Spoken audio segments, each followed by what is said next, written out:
ज्योती Ashokrao Deshmukh BTM Vasai रानभाजी महोत्सव मुलुंड येथे आलेली आहे.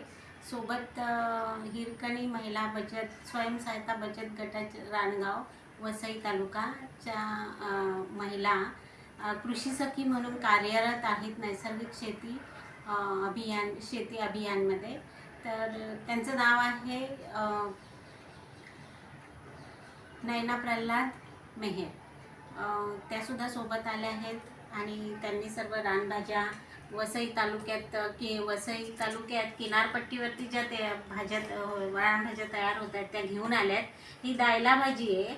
या भाजीनी शरीरामध्ये किडनीसारखे किडनीमध्ये जे स्टोन्स वगैरे होतात ते ह्याच्याने साफ होतात आणि तशीच ही भाजी आपल्या शरीरातल्या डिटॉक्सिफिकेशन करते.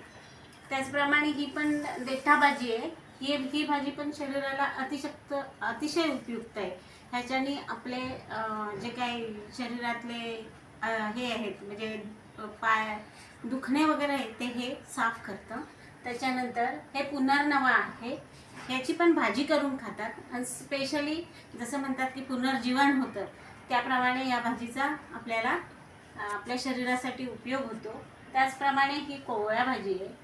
कोवळ्या भाजी देखील शरीरासाठी खूप छान असते. याचे विविध पदार्थ तयार करून खाता येतात. या भाजीपासून पातळ म्हणजे त्याची पातळ भाजी करता येते. त्याच्यानंतर विविध प्रकारचे त्याचे भजी तयार करता येतात. अशा प्रकारे हे अनेक भाज्या घेऊन त्या इथे मुलुंडला रानभाजी महोत्सवामध्ये आलेल्या आहेत. सोबत पालघर तालुक्यातील BTM सुद्धा सर्व ATM BTM उपस्थित आहे.